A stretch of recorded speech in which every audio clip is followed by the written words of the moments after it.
Welcome to the Medovia Menopause Podcast, your trusted source for evidence-based, science-backed information related to menopause. Medovia is dedicated to changing the narrative about menopause by educating, raising awareness, and supporting women in this stage of life, both at home and in the workplace. Visit medovia.com to learn more. I'm one of your hosts, April Haberman, and I'm joined by Kim Hart. We're co-founders of Medovia, certified health coaches, registered yoga teachers, and midlife mamas specializing in menopause. You're listening to another episode of our podcast, where we offer expert guidance for the most transformative stage of life, bringing you real conversations, education, and resources to help you overcome challenges and reach your full potential through midlife. Join us and our special guests each episode as we bring vibrant, fun, and truthful conversation, and let us help you have a deeper understanding of menopause. Hi, friends. We have a special treat today. We have Dr. Kelly Casperson on the show. And for those of you that are familiar with Dr. Casperson, you know that this is going to be a fun episode. Dr. Casperson is a urologist, public speaker, sex educator, and top international podcaster whose mission is empowering women to live their best lives.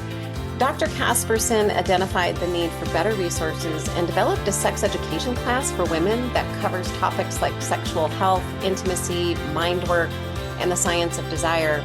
She combines her education, lots of humor, and candor in her podcast, You Are Not Broken, where she dismantles the myths that women have learned and normalizes healthy, enjoyable sex worth desiring, in addition to the essential education on midlife health and hormones. There's a lot packed in there.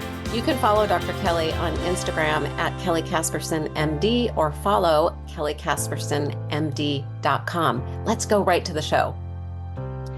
Kelly, we are so incredibly excited to have you with us. Dr. Casperson, we met in June, I think, at the Women in Work Summit. And for those of you that weren't there, Dr. Casperson comes up next to me, sits in a chair, and I look down and you've got a cast on your leg, which Yes. I didn't expect. And I think that little snafu it was partly due to your lovely black lab, I think. And I'm glad to see that you are all healed. I can't see your leg, but I assume that you are out of the cast. Yes. Thank you. Yeah, I had just been sidelined by a black lab on a hike. It was like the most Pacific Northwest injury like that exists. And I hobbled my way down to Seattle, had an amazing night. And I was such a good patient. I did the physical therapy, I did the massage, I got checked out to make sure it wasn't anything severe. So I'm like, I think I healed properly and I'm back. I'm back. Good. Yay. Yay. And you're hiking again, I hope, in the Pacific Northwest. All right, good. Yep. We're going to go on a hike someday. We were just talking about that before we hopped on here and hit record. Kim and I probably have gathered 100 questions for you today. And no kidding, the list just gets longer and longer. And there's just so much to unpack. We're not going to be able to unpack it all on this podcast, but we're thrilled to have you because I want to start here with your story because your story is really incredible. We were also talking before we hit record on the privilege that we have of leaning into our passion and changing our mind and changing our career. And you've just got such an incredible story and how you started and where you are right now. So if we can, let's dive in and go back to the very beginning. You're a urologist. And how the heck did you start in that trade, first of all, that profession rather? And tell me that story. And then how did you lead to sexual health? Because that's different, right? Yeah. What happened? So for people who don't know, a urologist is a surgeon, a specialty surgeon who operates on kidneys, bladder, technically male genitalia, although there is the niche of female urology, but not all urologists can move around a female pelvis with ease. Kidney stones, bladder cancer, prostate, enlarged men who can't pee, right? So really genital urinary structures is what the urologist does. So When I was looking, I thought I was going to be internal medicine because I wanted to know everything. I bought all the books in medical school. I just loved reading it. And I did a 2-week urology rotation, met only men. I was in Minnesota. There was one female urologist in the entire state. I have yet to remember her, and now I don't remember her name, but there was one in the state. And so I'd never met her. And but the male urologists, they were happy, they were funny. They fixed things instantaneously, which is kind of hard in medicine, right? And so like kidney stone gone, bladder cancer gone. And I was like, because you showed up, big things happened in that day. And that was very attractive, the short-term instant gratification. So I'm like, okay, I'll just do whatever beats urology because you spend another year doing a bunch of stuff and nothing beat urology. So that's what I ended up doing. And trained in Denver for 6 years, was in Bellingham for 7 years when I got my 7-year itch. So for anybody who hasn't heard of the 7-year itch, it's legitimate, whether it's your relationship or your career, something happens at 7 years. You kind of get like, you get bored, you get a little, what am I doing? This, and I'm like, oh, recurrent urinary tract infections day in, day out. Did I train for, a decade to tell people to drink more water and pee more? Yeah. And so just kind of having that like career midlife crisis. And then that was when the universe was like, she's ready. You have to be like ready to receive the message. So I had a woman come in. I was very bonded with her because I had cured her from cancer years in the past. We used to see each other every once a year. How are you doing? How's things? And she was crying because of her sexless marriage. Great marriage, just not full of physical sexual health, and she was very, very disturbed about it. And I'm handing her a box of Kleenex, and the lightning strikes my brain, and I don't know how to help her. And I was like, does anybody know how to help her? Because when I was in training for urology, we were told women were difficult. I was told to do a fellowship so that I didn't have to deal with women. Women are difficult. They took too long in the clinic and we'll never figure them out. And the gynecologists they're dealing with them. Like legit things I was told that I didn't question then because you're the trainee, right? And so I was like, well, is it true? Is it true we haven't figured how come we've been giving Viagra as a prescription since 1998? Who's taking care of the people who are supposed to be sleeping with the people we're giving the Viagra to? Yeah. Right. And so like all these questions just started coming up for me when I started learning. And I was like, oh, we actually know a lot about female sexual health. It just doesn't trickle down to the people because Hollywood feeds us a load of baloney and the doctors don't know. So there was this voice in my head and the voice was like, you need to talk. And I was like, this voice is super annoying. Right? No, I'm fine. But like every morning the voice was like, you need to talk, you need to talk, you need to talk. And one day I was like, I don't know enough yet. Like there's one fellowship in female sexual health. Now there's 2. Wow. So that means 2 people a year in this country get actually fellowship trained in female sexual health. And so I hadn't done one of those. Like all of this, like I wasn't smart enough. Who am I? All those messages, right? All those messages. I was waiting for permission for somebody to like tell me I knew enough. And like, I was waiting for somebody to like pick up the phone and be like, Kelly, you should start a podcast.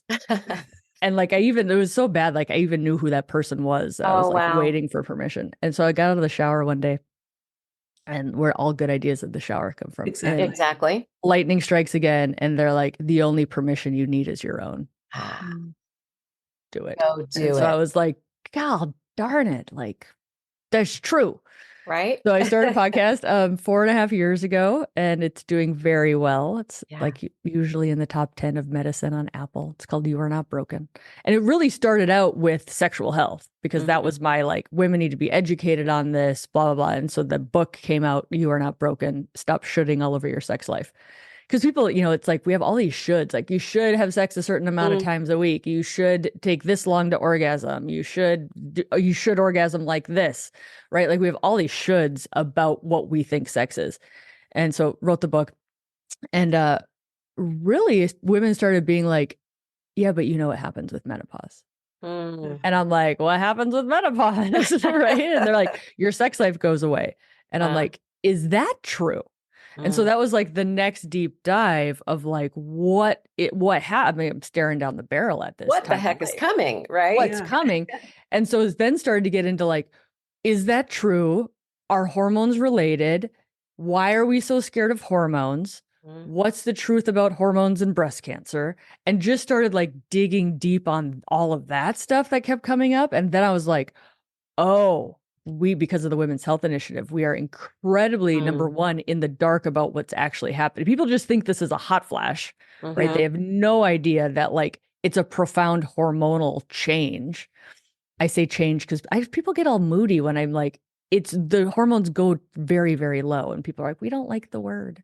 Oh, We don't oh, like the Okay, word. wow. And I'm like, whatever. you guys need to freaking deal with what's happening, right? So Yeah, yeah. it's Accept interesting. it It's and interesting. surrender. Yeah, it's super interesting that women get picky about the word, but about like Uh-huh. because I had posted it's ovarian decline, I think, Yes. or Yes. I'd posted something about ovarian demise, ovarian decline, something, but it was kind of medical. It wasn't demise.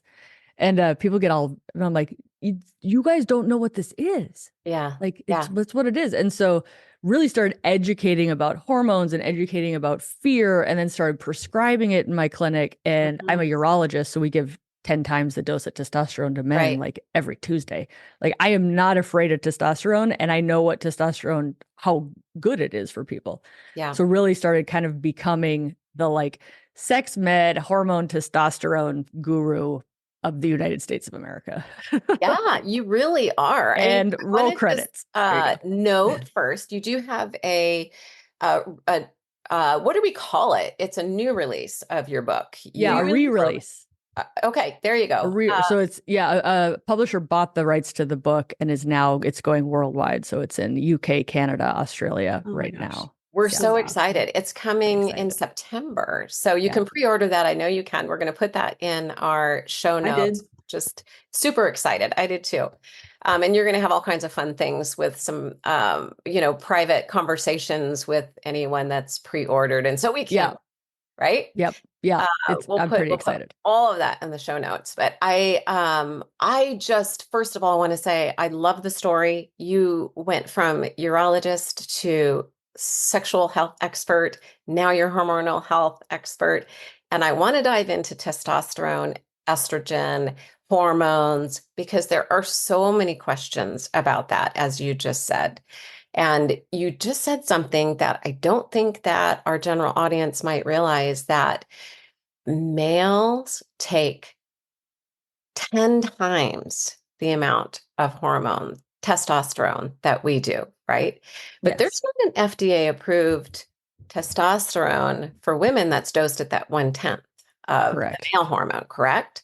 So Correct. let's unpack that a little bit. Let's talk about that. We also know that testosterone is good for our bodies, not just to increase our libido. So that's where we go. When we talk to women, it immediately equates to sex, libido, and that's the only reason why I need to take testosterone. And by the way, if I take testosterone, I might grow hair on my face and places that I don't want it. And so can we talk about that a little bit? And what the Yeah. heck?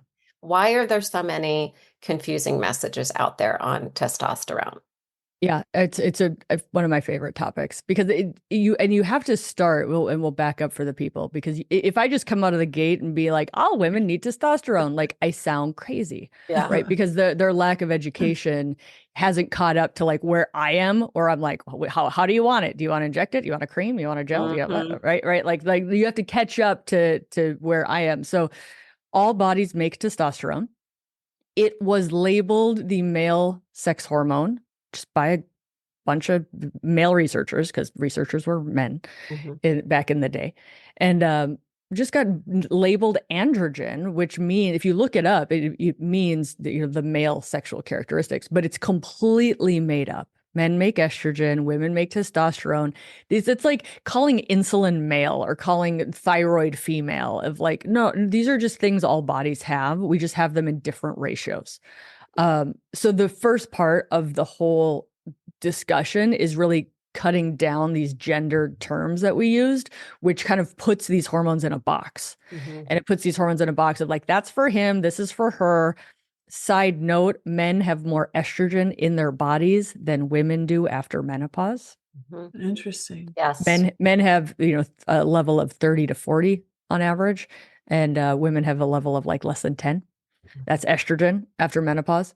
So just to open people's minds of like everybody has hormones, everybody needs hormones. The hormones go crazy low in menopause to the point of, I have this woman and she's like, I want estrogen and blah, blah, blah. And I point to her husband and I'm like, he has more estrogen in his body than you do right now.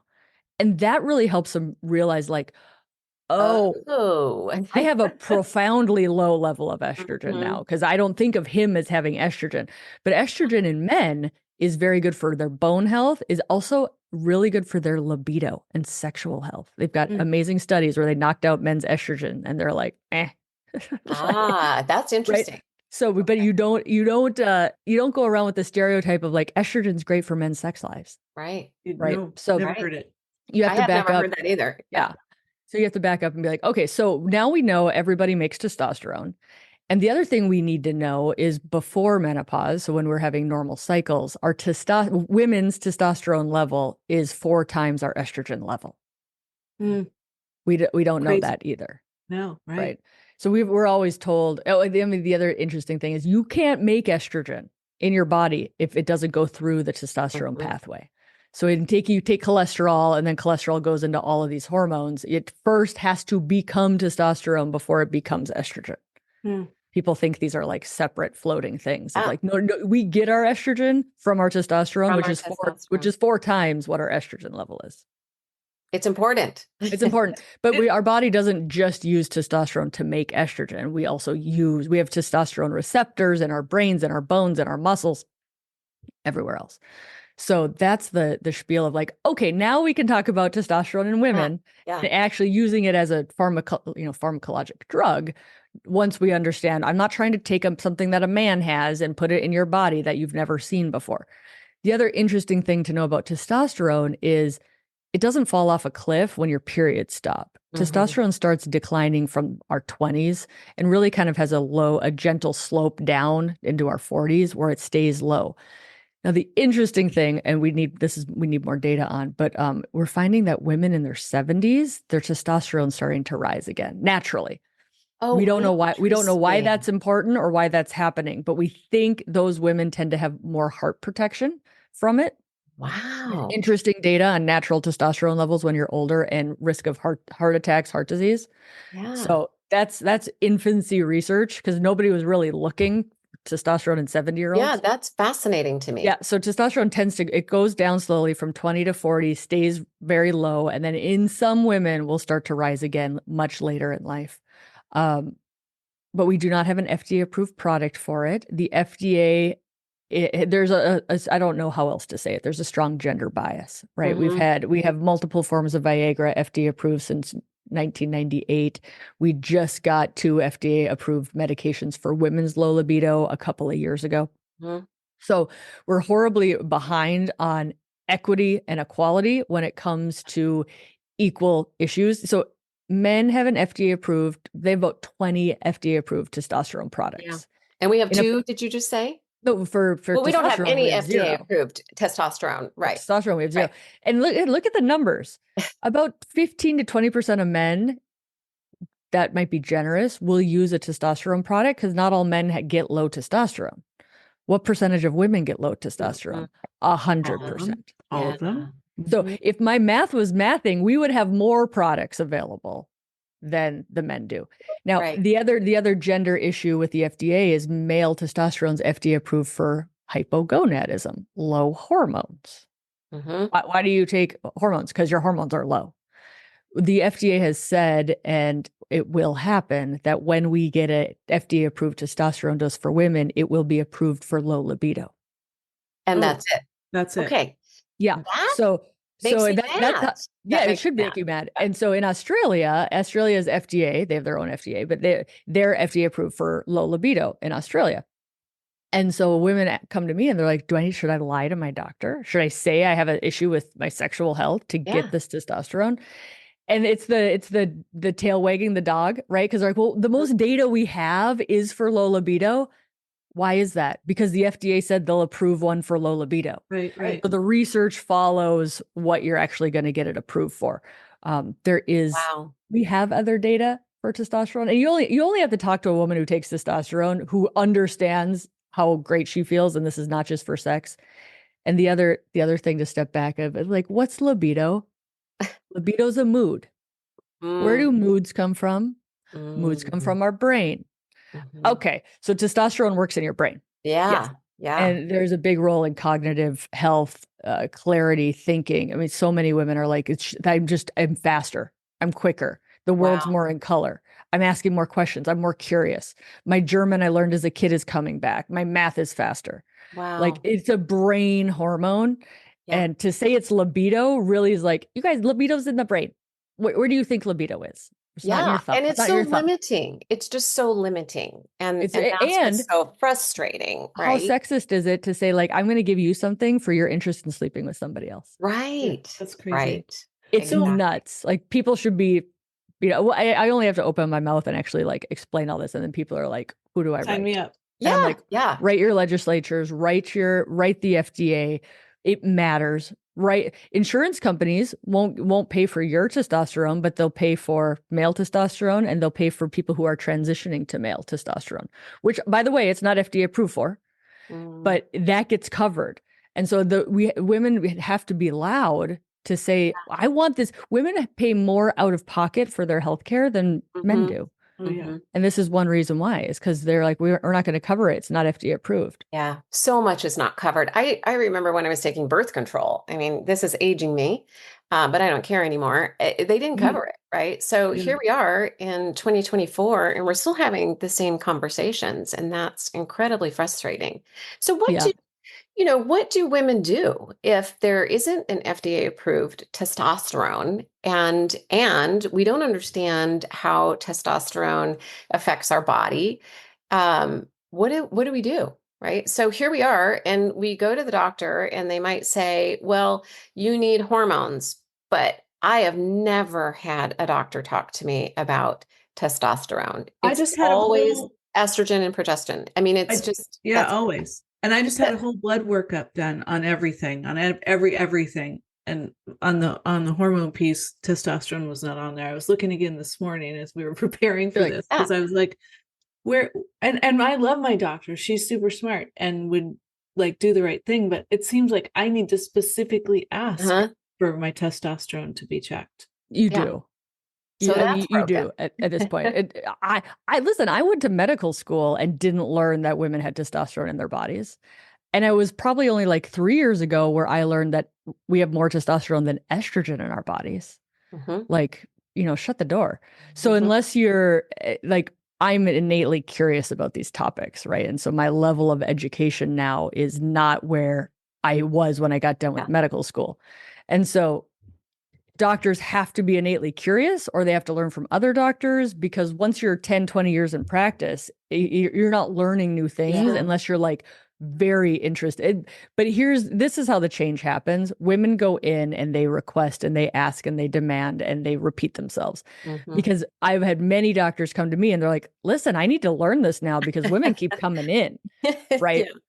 And Yeah. so thinking about, how do we change systems? Do we change systems from top down, or do we change systems from bottom up? And I really think with the hormone menopause world, we're changing the system from the bottom up. Mhm. Because if we are expecting there's 1 million doctors in America, if we're expecting 1 million doctors to get an education that they didn't get, or they got the opposite education because they trained during the Women's Health Initiative when hormones Mhm. hormones caused cancer for a while. Yeah, Now Right. now they don't again because that was bad research. Right. But we can't wait for doctors are too busy. Right. We're Exactly. too busy. Mhm. And so to me, I'm like, I educate the woman, she goes in, and that's how we get it to change. But going back to the specific testosterone issue, it is a big issue.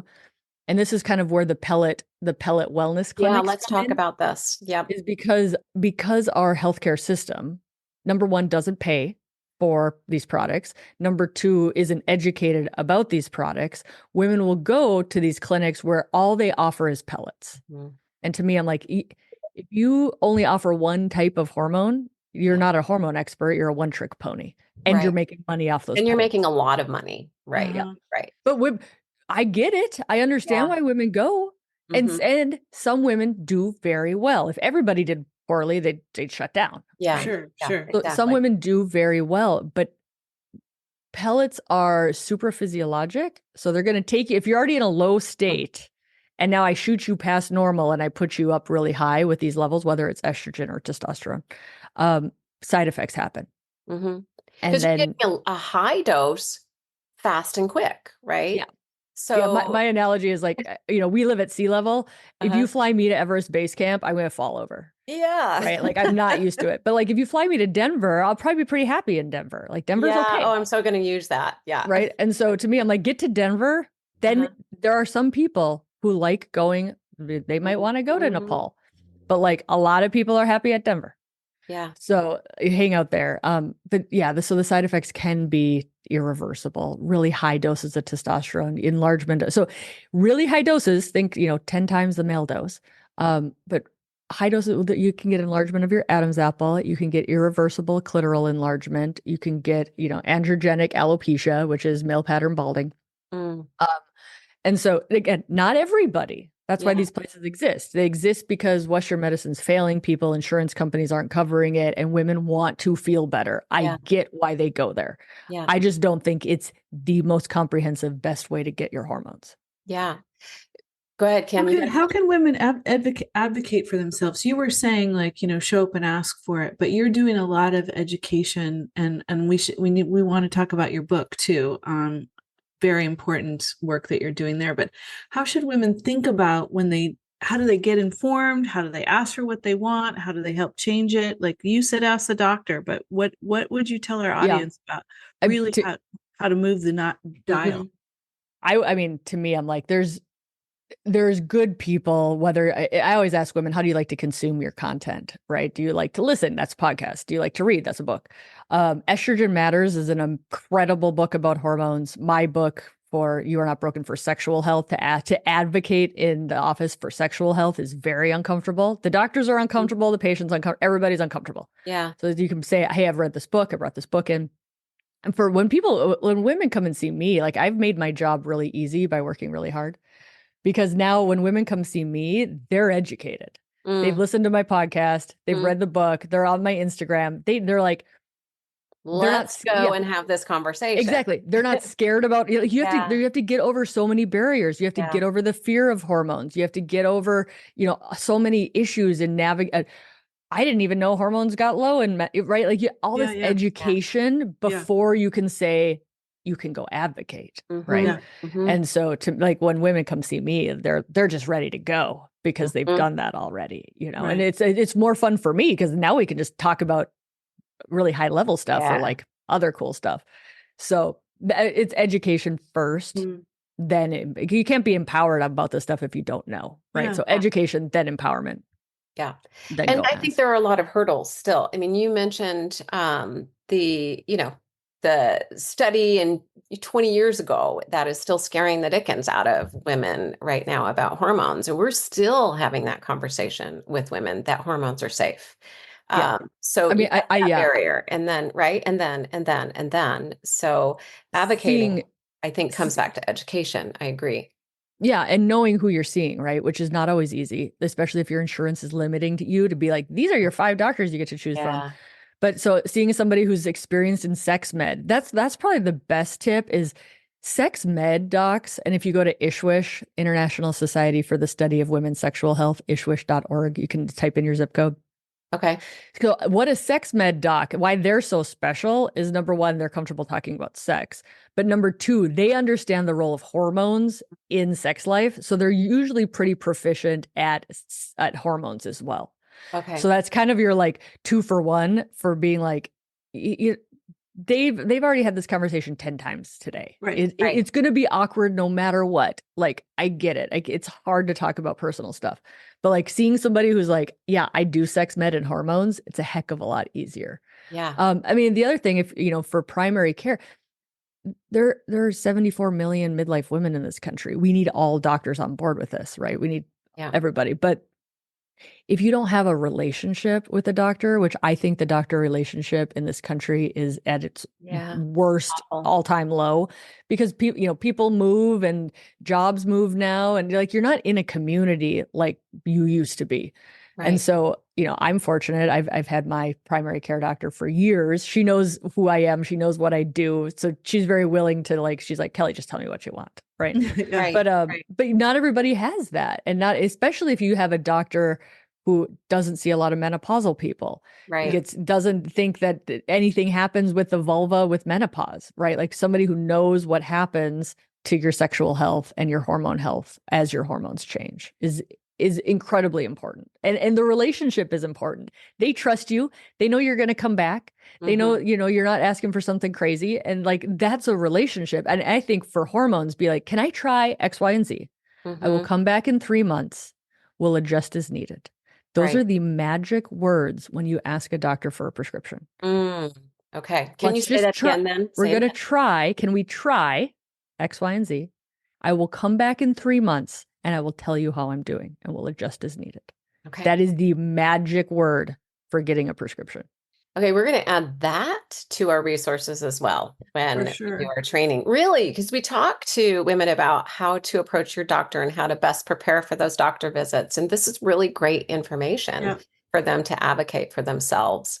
I want to talk about, can we go back to testosterone for just a minute before we move on? And I want to talk about your book. When we are looking at testosterone and dosing and the fact that there isn't an FDA approved level for women, how do you do that? What does it look like? So there's still that confusion, right? So if I go to my doctor and I'm asking for this, not just for libido, what am I looking for and what am I asking for? Yep. So we always get a baseline testosterone just to see where it is. There's the rare woman who's going to have a high testosterone. You don't want to give her more testosterone. I've never seen that woman because most of my people are postmenopause and late perimenopause. But so get a baseline. That's how you know that it's low to begin with, and that then you recheck it in about 2 months, and you can say, oh yeah, you're absorbing or you're not absorbing or you need more and blah blah. So I like to follow this with levels in the beginning. Okay. There's two main options. Pellets aside, pellets are an option, but again, I think you have to work your way up to a pellet. You've been on testosterone for a while. You just want like an easy every 3-month dose instead of a daily dose. You know that where your levels, and you like your levels to be a little. So to me, I'm like, earn a pellet if you're going to do a pellet is how I think about it. So I never advocate for off the bat pellets because there's just too many women that go from 0 to 300 and don't like it. So with what I call physiologic dose testosterone, so I'm giving a woman a little bit maybe higher where she was when she was like 32. Right. I mean, the best thing to do would have been to check all of our labs when we were 28. That would have been nice. Maybe that will change too. No, yeah, right. Nobody has that. So we're a little bit guessing of like where you were happy with your sex drive and your energy and your, lean body mass and stuff like that. But get a baseline. The two main ways to do it is you can take the male dose or a male product, which is Testum or a testosterone gel, and you make a tube or a packet. Bonus if you can get the tubes. Okay. I go through Amazon. Amazon's nice. You get the tubes on Amazon. And you'd make a tube last 7 to 10 days. Okay. Now, that's not accurate, but I would argue like it's pretty darn good. It's going to get you for the women who are like obsessing over 1/10 of like, maybe that's not the right way to do it for you, Okay. So that's great. You can get a prescription of 30. So it comes in packs of 30 for men. It's a 1 month supply. Okay. And then you take that and you do 1/10 the dose. So that's going to last you 300 days. So it's going to last you 10 months. And that's, I think, $211 on Amazon Pharmacy. Okay. Yeah. Yeah. It's just not bad. Costco also is very cheap. Now, and why is Amazon nice? Amazon's nice because I don't have a pharmacist in the middle of a grocery store chiding my woman over, do you know what you're doing? Because some of the pharmacists get a little bully on this. Okay. And so if you go mail order, you don't have to talk to them. Yeah. I got mine got approved on Amazon and came to mine. And it comes to your house too, which is nice. Okay. So that's the dosing the male FDA approved product. Then recheck your levels in about 2 months, 2 to 3 months. And on that, some people, it takes 4 to 6 months for you to notice, right? So give it some time, check your levels, make sure you're kind of up. The other problem with testosterone is the female range on labs. I think, and a lot of experts think, is low. Okay.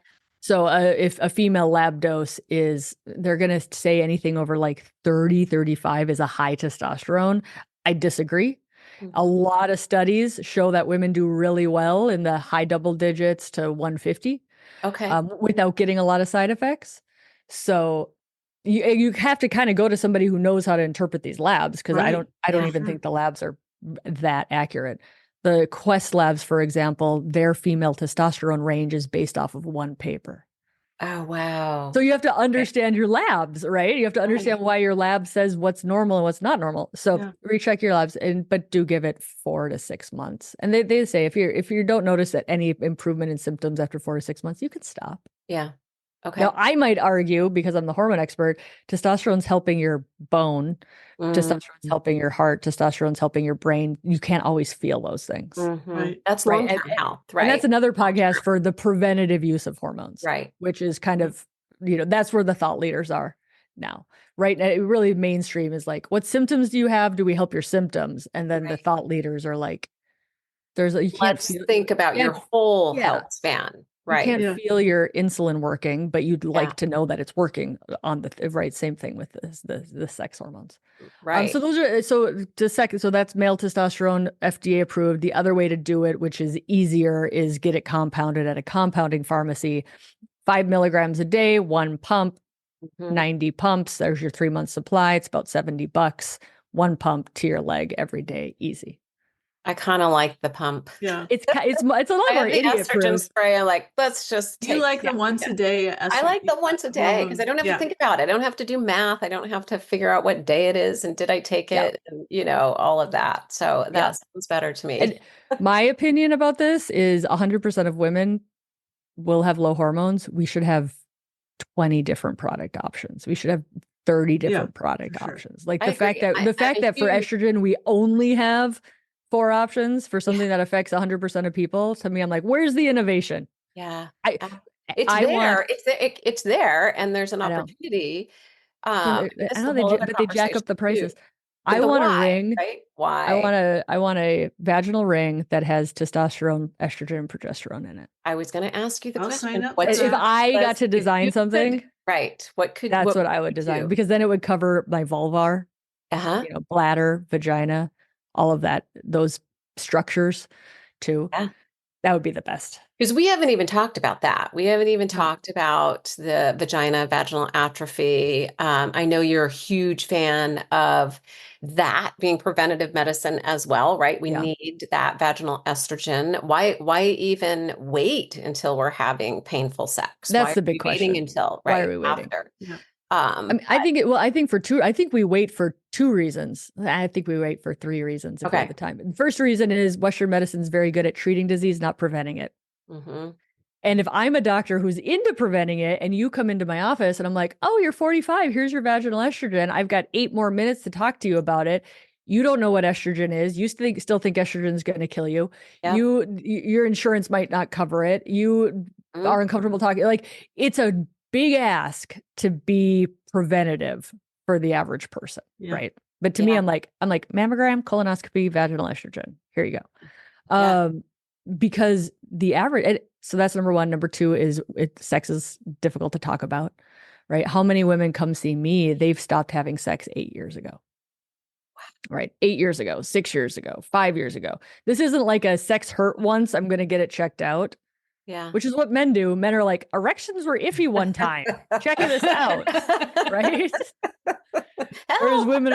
Whereas women are like, it just started hurting. So we just stopped having sex. That was 8 years ago. Right. And then the third reason is women because we don't know what menopause is. And we think it's the end of periods and a hot flash. We don't understand that the pain with sex is because of low hormones. Yeah. Right. And so those are the 3 reasons that vaginal estrogen isn't happening at age 45. But I had this insight the other day because, I'm a big preventative. And for people who don't know, vaginal estrogen's incredibly low dose. There's literally hardly a person who can't be on it. There's always an asterisk of, oh yeah, you can't. But like breast cancer survivors, everybody for the most part can be on vaginal estrogen. Because it's not systemic. It's not systemic. It's not going to help. I always say it's not going to help your bones. It's not going to help your heart, and it's not going to help your brain. It's such low dose. It's only for bladder health. Vagina and bladder share a wall. So they're condo mates. So vaginal, yeah, it's just so incredibly important, but they don't know that the hormone changes is why you get overactive bladder and you start getting up more at night and you start getting more recurrent UTIs and, all those things. People don't know that that's a hormone thing. Yeah. There is so much that is related to hormones. It is mind-boggling. It's everything. Hormone receptors are everywhere. Vertigo, ringing in the ear, joint aches and pains. There's finally a paper just got published like 2 weeks ago, which it was, to my knowledge, the first time this has been written in the medical literature, the musculoskeletal syndrome of menopause. Oh, so good. Wow. And it's 50 to 80% of women, joint aches and pains, because in our collagen, our tendons all have testosterone receptors, estrogen receptors. Yeah, here I'm raising my hand on that one, right? Right? You're like, hello, yeah. But if you look you would have told me that 5 years ago, right? Yeah, your shoulders starting to get stiff, throw on an estrogen patch. What was I going to say? Oh, the top 2 reasons that women stop having sex in midlife are availability of partner and systemic hormone menopause changes.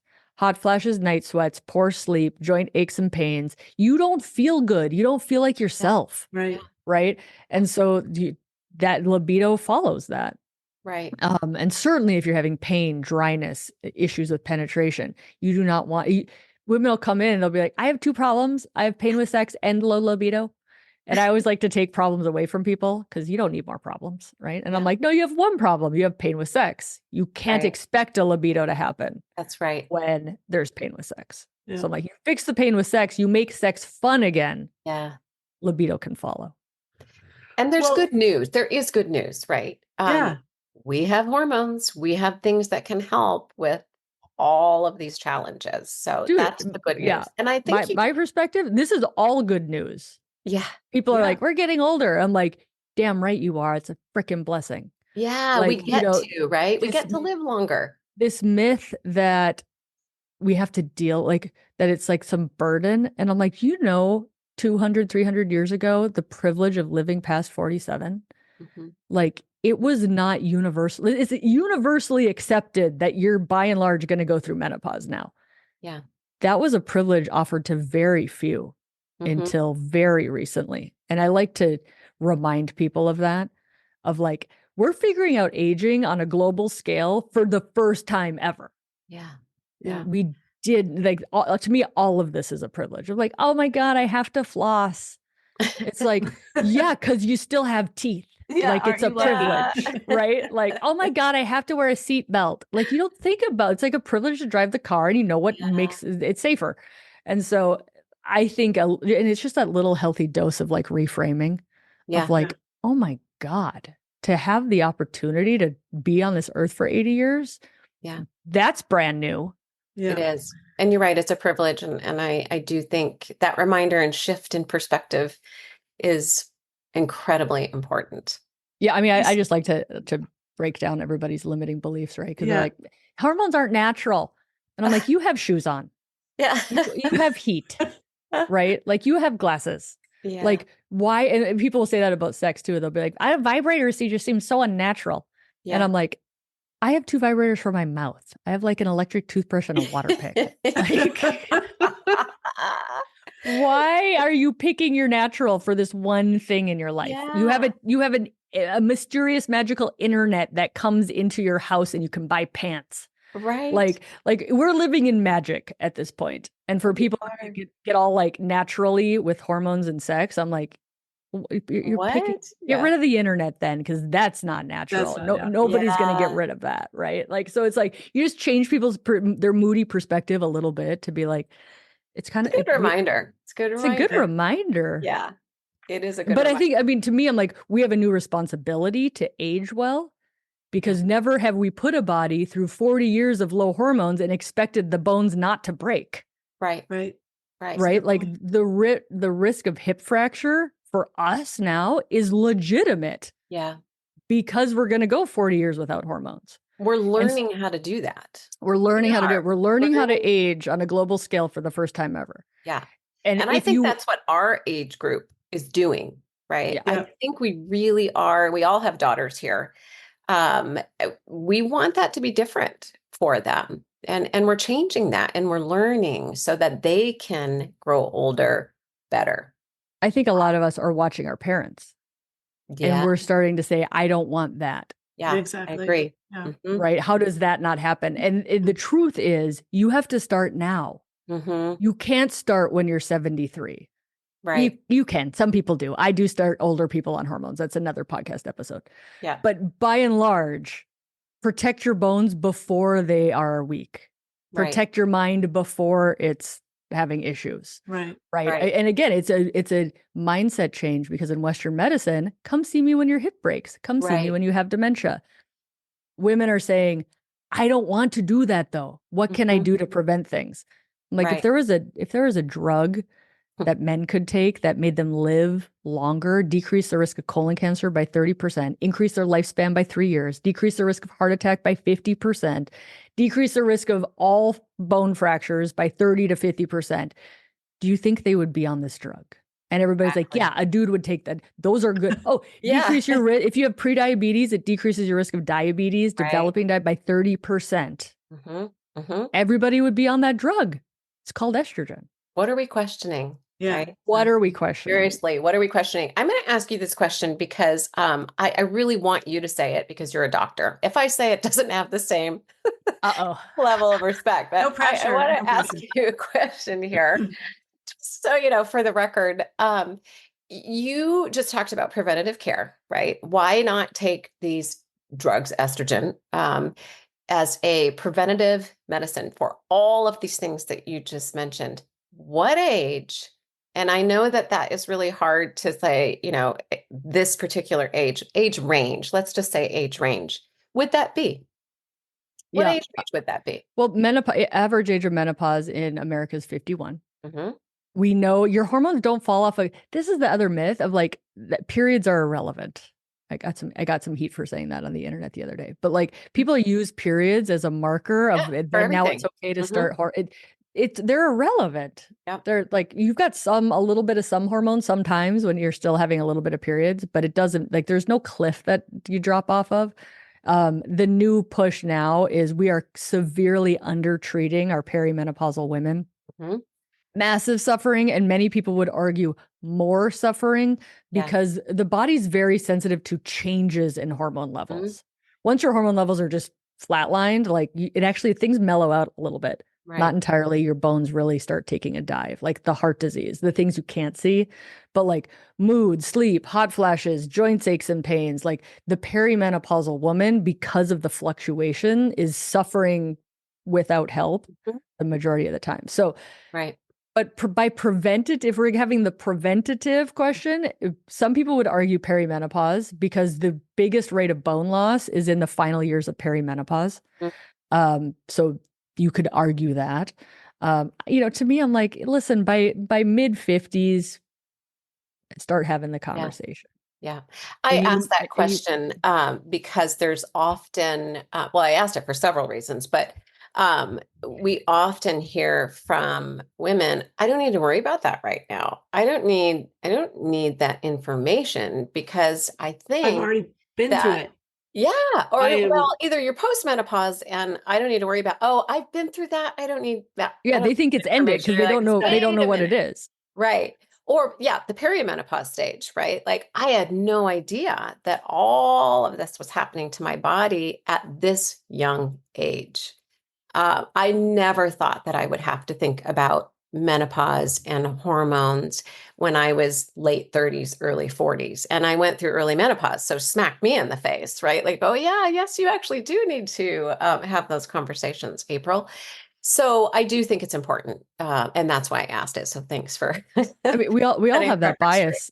We all have that bias in our head, right? Like when I close my eyes and think of a menopausal woman, I'm thinking of Betty White on the Golden Girls, 100%. right? Well, if you And Google it, if you go to Adobe Stock, right? Okay, so we use Adobe Stock, everybody, for all of our stock images for whatever, right? If you type in that search bar, menopausal women, that's what you get. That's what you get. Betty White. with a Yeah. fan, right?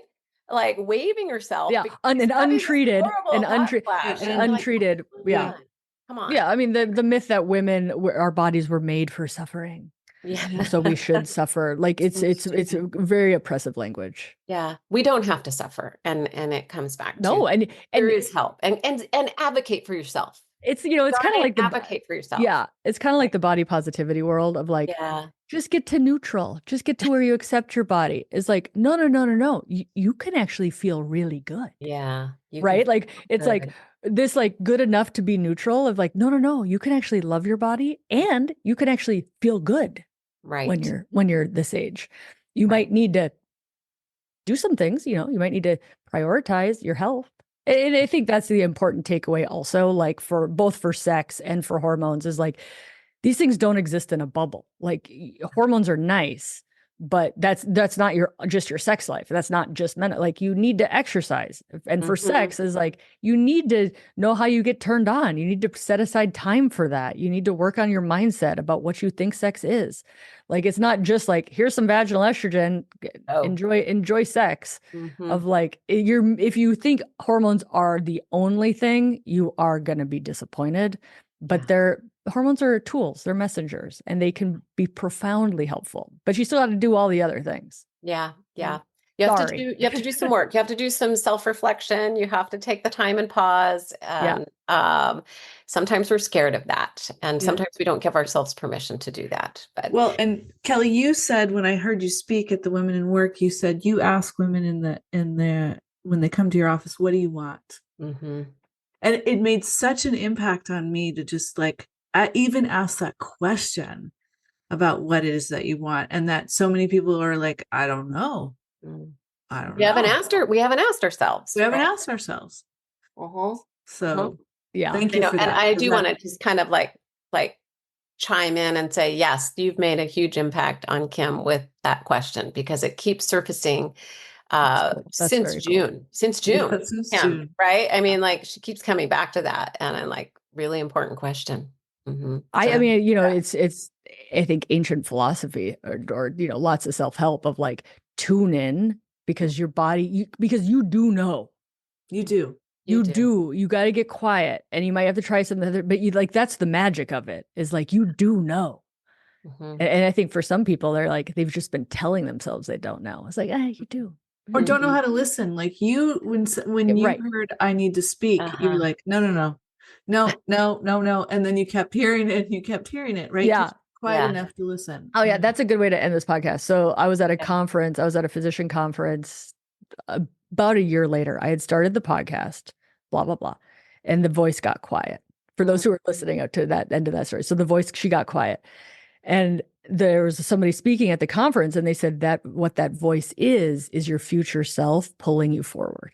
And I was like, oh, so she talks to me every once in a while. And she like 2 years ago, she's like, you got to quit your job. You got to open up your own clinic. You don't do this urology thing full bore anymore. And I knew the voice. I knew the voice enough now. Like I trusted her on the whole podcast journey thing. And then I knew she got quiet when I was doing what I was supposed to be doing. And now she's like, you need to stop this urology. And you are. And then I'm like, God damn it. She's back. Yeah. But now I trust her, and I'm like, hi. Yeah. Like, hey, it's good to see you. Right. I have to quit the good. Yeah. That's what I got. Okay. Yeah. But that's exciting too. It's really exciting that you're opening up your own clinic. That's in Bellingham, Washington. So if you're, to me, I'm like, I want the doctor-patient relationship. Yeah. It's gone. It's completely gone with the current health insurance model of everybody's moving around and your insurance drops, so you can't see that person anymore. Exactly. And when you do see that person, you see them for 10 minutes. Like the doctor-patient relationship is gone. And me having doctored this long now, what people want, they want the relationship. Yeah. They want to feel heard. They want to feel like somebody cares. Yep. And that's the doctoring that I want to do. That's so great. And so I have to get out of the broken system in order to do it. Yeah. Because our system the doctor-patient relationship is not, it's not on the top 10 things that matter. It's not. Western medicine is really good at breaking a femur, fixing a femur fracture. We're very good at a lot of things. Sure. But that doctor-patient relationship and being like, I don't know what your exact hormone combo is going to be, but I'm here to figure it out with you. Yeah, Let's try something. Let's figure it out. Let me right? know. Let me know. I texted one of my patients last night, and I'm like, "Are you sleeping?" Oh. Her big thing was she was not sleeping. Right, Uh-huh. hadn't slept in years. Wow. And so I texted her. I was like, "You sleeping?" And she's like, "I slept till 10 in the morning. I haven't done." And like she was ecstatic. Like, that was a good. She hadn't overslept a job or something. Yeah. But she was like ecstatic. Wow. And I'm like, that's what I want. That feels so good. I want that relationship. Feels so good. Not just for her, but you too, right? Oh yeah, totally. To be like, look what I did. Yeah. Well, your information on your new clinic will be on your website too, kellycaspersonmd.com. So all of your information is on your website. I love your website, by the way. Thank you. But we end all of our podcasts with a rapid fire. So we're going to rapid fire and get to know you a little bit better. And then we have one question that we ask every guest, and we'll get to that in just a moment. But you're a Washingtonian, you're local. We were talking about the beautiful Pacific Northwest that we live in, but curious. We have lakes, oceans, rivers. What would you rather sit by with a cup of coffee? Water. Yeah. What body of water? Oh, I look at a lake right now. So lake is good. Ocean's good. Any water. I grew up in Duluth, Minnesota. So I had Lake Superior in my back door. Okay. So water to me. So water just doesn't matter. What's the best piece of advice you've ever received? You're in charge of your own education. Love it. Thank you, Dr. Casperson. Thank you for listening to the Medovia Menopause Podcast. If you enjoyed today's show, please give it a thumbs up, subscribe for future episodes, leave a review, and share this episode with a friend. There are more than 50 million women in the U.S. who are navigating the menopause transition. The situation is compounded by the presence of stigma, shame, and secrecy surrounding menopause, posing significant challenges and disruptions in women's personal and professional spheres. Medovia is out to change the narrative. Learn more at medovia.com. That's MIDOVIA.com.